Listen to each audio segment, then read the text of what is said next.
नाज़रीन गिरामी, मेरे एक दोस्त के साथ इस्लामाबाद में खौफनाक वारदात हुई। उनकी बेटी अपनी बच्ची को स्कूल से पिक करने गई। ये गाड़ी पर वापस आई और दो मोटरसाइकिल सवार इसका पीछा कर रहे थे। ये जो ही घर के सामने पहुंची, मोटरसाइकिल सवार उतरे, मोटरसाइकिल सड़क पर छोड़ी और गाड़ी को घेर लिया। एक नौजवान गाड़ी के बाएं जानिब खड़ा हो गया, दूसरे ने ड्राइविंग सीट वाला दरवाजा खोला, खातून को पिस्तौल दिखाया और उसकी कलाई से चूड़ियां उतारने लगा। खातून ने उसे रोका और अपनी चूड़ियां खुद उतार कर उस नौजवान के हवाले कर दी। वो दोनों इत्मीनान से मोटरसाइकिल पर बैठे और गायब हो गए। घर में सीसीटीवी कैमरे लगे हुए हैं। ये सारी वारदात कैमरों में रिकॉर्ड हो गई। कैमरे में मोटरसाइकिल भी दिखाई दे रही है, लूटने वाले नौजवान भी, इनके चेहरे भी, गली से गुजरते हुए लोग भी, और लूटने वाले जिस तरफ से आए और जिस तरफ निकल गए, ये सब भी। पुलिस को रिपोर्ट कर दी गई, सीसीटीवी फुटेज भी दे दी गई, लेकिन हफ्ता गुजरने के बावजूद कोई कार्रवाई नहीं हुई।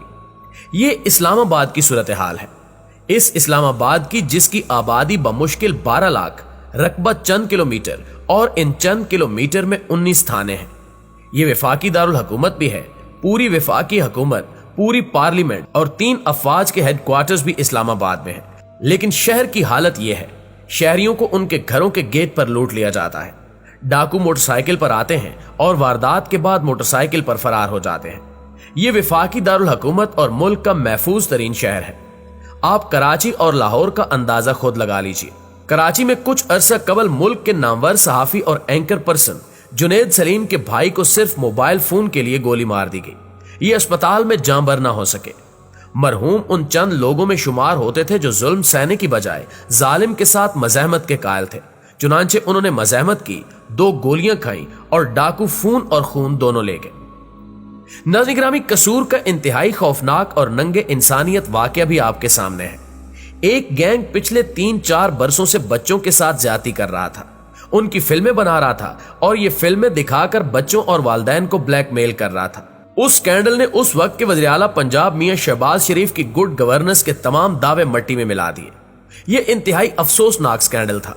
ये पूरी दुनिया में पाकिस्तान की बेइज्जती और अजाघनसाई का बायस बन रहा था, लेकिन मुल्क के मोहतरम तरीन वज़ीर आला भी तफ्तीश मुकम्मल नहीं कर पाए। लाहौर, रावलपिंडी, फैसलाबाद और सियालकोट में राजनी, डाकाजनी और चोरी की वारदातें भी आम हैं। रावलपिंडी में 9 जनवरी को एक्सप्रेस टीवी के नॉन लेयर एडिटर हारून अहमद को मोबाइल फोन के लिए गोली मार दी गई थी। आप अलमिया मुलाहिजा करें कि डाकुओं ने वो मोबाइल बाद अज़ां 300 रुपए में फरोख्त किया था। यानी इंसानी जान की कीमत सिर्फ 300 रुपए है। और एक बार तो मुस्लिम लीग नून के MNA असदुर रहमान को भी लूट लिया गया। डाकू बाकायदा सड़क रोक कर गाड़ियां लूट रहे थे। MNA भी लूटने वालों में फंस गए। उन्होंने जान बचाने के लिए ना सिर्फ अपना नाम और शनाख्त खुफिया रखी, बल्कि रकम और मोबाइल भी डाकुओं के हवाले कर दिया। ये मुल्क की सूरत हाल है। डाकू लूट रहे हैं, शहरियों को मोबाइल फोन के लिए गोलियां मारी जा रही हैं, MNAs तक लुट रहे हैं और एडिशनल सेशन जजों को घरों में दाखिल होकर कत्ल किया जा रहा है। मुल्क में आम शहरियों की सूरत हाल क्या है? क्या किसी ने सोचा? क्या किसी ने इनके तहफ्फुज के लिए भी कोई पॉलिसी नहीं बनाई? अगर नहीं, तो वो हुकूमत कब आएगी जो आम आदमी के लिए सोचेगी, जो आम शहरी के लिए पॉलिसी बनाएगी? ये वो सवाल हैं जो मुल्क का हर शख्स एक दूसरे से पूछ रहा है। हुकूमत ज्यादा नहीं तो चंद ऐसी पॉलिसियां जरूर बना सकती है जिससे शहरियों में तहफ्फुज का एहसास पैदा हो जाए। मसलन हुकूमत घरों में सीसीटीवी कैमरे लाजमी करार दे। ये कैमरे तमाम घरों, तमाम गलियों और तमाम सड़कों को कवर करें और ये आखिर में सेंट्रल कंट्रोल सिस्टम में मिल जाए। पुलिस इन कैमरों के जरिए आसानी से मुलजमों तक पहुंच जाएगी। ये कैमरे अपनी मदद आपके तहत लगाए जाए। हुकूमत सिर्फ सेंट्रल कंट्रोल सिस्टम बनाए और ये सिस्टम रोज इन कैमरों के जरिए पूरे शहर का जायजा ले। शहरों के मरकजी इलाकों में इस एंगल से कैमरे लगाए जाएं जिससे तमाम गाड़ियों की नंबर प्लेट्स पढ़ी जा सके। मुल्क में इस वक्त जितने कैमरे हैं, इनसे सिर्फ गाड़ियां और लोग देखे जा सकते हैं। आप चेहरे और नंबर दोनों की शनाख्त नहीं कर सकते। हुकूमत अगर चौकों और चौराहों पर लो एंगल के कैमरे लगा देगी तो बड़ी आसानी से गाड़ियों और मोटरसाइकिलों को ट्रैक किया जा सकेगा। हुकूमत अगर इसी तरह जेवरात और मोबाइल फोन की खरीदो फरोख्त को सख्त कर दे तो भी वारदातों में कमी आ जाएगी। मुल्क का कोई सोनार उस वक्त तक कोई जेवर या सोना न खरीदे जब तक बेचने वाला सोने या जेवर की खरीदारी की रसीद न दिखाए। खरीदारों और बेचने वालों के शनाख्ती कार्ड और खुफिया कैमरों के जरिए तस्वीर का रिकॉर्ड भी रखा जाए और वो सुनार जो इन कवानीन की खिलाफ वर्जी करे, हुकूमत उसके लिए कड़ी सजा तय करे। मुल्क की 3 बड़ी हाउसिंग सोसाइटियों ने अपने मकीनों की इंश्योरेंस करा रखी है। हुकूमत भी हाउस इंश्योरेंस को लाजमी करार दे दे। गाड़ियों, घरों, दुकानों, जेवरात, लैपटॉप और 50,000 रुपए से ज्यादा कीमती अशिया की इंश्योरेंस भी लाजमी करार दे दे। मोबाइल की इंश्योरेंस की जिम्मेदारी मोबाइल फोन कंपनियों पर डाली जाए। ये कंपनियां सिम जारी करते वक्त इंश्योरेंस की सहूलत दें और इंश्योरेंस की रकम सारिफ के बिल से काट लें। इस इंतजाम के बाद कोई सारिफ डाकुओं से मुज़ाहमत नहीं करेगा और यूं लोगों की जानें बच जाएंगी। नाज़रीन ग्रामी, जेवरात और कीमती अशिया की इंश्योरेंस से शहरियों का मोराल भी डाउन नहीं होगा और इंश्योरेंस कंपनियां भी ऐसे सिस्टम मुतारिफ करवाने पर मजबूर हो जाएंगी जिनके जरिए चोरियां और डाके रोके जा सके। मुल्क की आबादी ज्यादा है और पुलिस फोर्स कम। हुकूमत पुलिस को सिर्फ जराइम के सदेबाब पर लगाए और लॉ एंड ऑर्डर की जिम्मेदारी फौज को सौंप दे। इससे पुलिस पर दबाव कम हो जाएगा और ये जराइम के खिलाफ यकसू हो सकेगी। हुकूमत तफ्तीश के लिए आर्जी तौर पर रिटायर्ड पुलिस अफसरों को भी दोबारा भर्ती कर सकती है। इन लोगों को फी केस के लिहाज से पेमेंट की जाए। मुल्क में यूरोप और अमेरिका की तरह प्राइवेट इन्वेस्टिगेशन कंपनियां भी बनाई जा सकती हैं। ये कंपनियां तफ्तीश करें, मुलजिमों और मुजरिमों तक पहुंचे और फिर केस पुलिस के हवाले कर दें। प्यारे दोस्तों, ये सब हुकूमत के काम है, लेकिन हम अवाम को भी चंद हकायक समझना होंगे। ये 22 करोड़ लोगों का ऐसा मुल्क है जिसकी 2/3 आबादी बेकार और बीमार है। 22 करोड़ लोगों के मुल्क में सिर्फ 10 लाख लोग टैक्स देते हैं। गोया 21 करोड़ 90 लाख लोगों का बोझ 10 लाख लोगों ने उठा रखा है।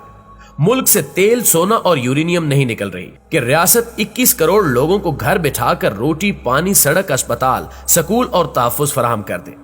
हमारी कुल एक्सपोर्ट्स तकरीबन 30 अरब डॉलर और इंपोर्ट्स 45 अरब डॉलर है।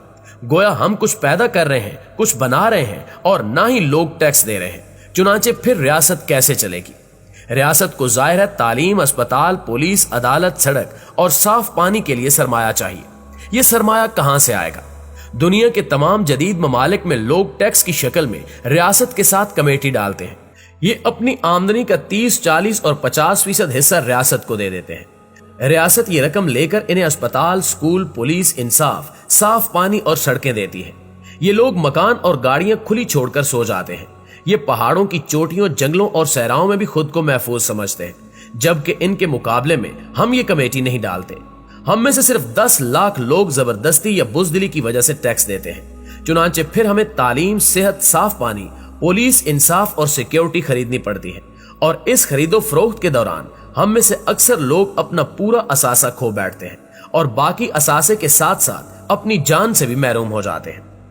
हम लोग अगर किसी दिन मेज पर बैठे, कागज और कलम लें और हिसाब लगाना शुरू कर दें कि हमने साल में बच्चों की तालीम पर कितना सरमाया खर्च किया, हमने डॉक्टरों और केमिस्टों को कितने पैसे दिए, हम रोज किन गंदी और टूटी फूटी सड़कों और गलियों से गुजर कर घर आते हैं, हम हर साल कितने पैसों का मिनरल वाटर पी जाते हैं, हमारा सीवरेज सिस्टम साल में कितनी बार बंद होता है, हम पुलिस को बुलाने, FIR कटवाने और जाली दरखास्तों से बचने के लिए साल में कितने रुपए बर्बाद करते हैं, हमारे मुकदमे कितने सालों से अदालतों में ज़ेरे इल्तवा हैं, हम अब तक वकीलों और अदालती एहलकारों को कितनी फीस दे चुके हैं, हमारे घरों और दफ्तरों में कितनी बार चोरियां हुई और हम घरों को महफूज रखने के लिए चौकीदारों, गार्ड्स और सिक्योरिटी एजेंसियों को हर साल कितनी रकम देते हैं। तो हम ये देखकर हैरान रह जाएंगे कि ये रकम हमारे टैक्स से 3 गुना ज्यादा होगी।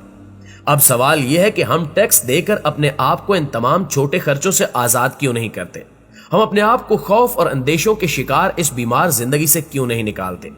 आप जान लें, अगर आप कमेटी नहीं डालेंगे तो आपको हर वो सहूलत खरीदनी पड़ेगी जिसकी जिम्मेदारी जदीद दुनिया में रियासतें उठाती हैं। चुनांचे पाकिस्तान में हुकूमतों को भी अपनी जिम्मेदारियां निभाना होंगी और हम सबको भी होशमंदी से काम लेना होगा, वरना कल का मुअर्रिख हमें हमारी हुकूमतों, हमारे सियासतदानों और हमारे ब्यूरोक्रेट से ज्यादा सफाक और ज्यादा बड़ा मुजरिम लिखेगा। जी तो प्यारे दोस्तों, ये थी हमारी आज की वीडियो। अगर वीडियो वाकई अच्छी लगी है तो इसे लाइक करते हुए अपने दीगर दोस्तों के साथ शेयर करके हमारी हौसला अफजाई जरूर कीजिएगा। इंशाअल्लाह आपसे मुलाकात होती है अगली वीडियो में। तब तक अपना और अपने प्यारों का ढेर सारा ख्याल रखिए। अल्लाह निगहबान।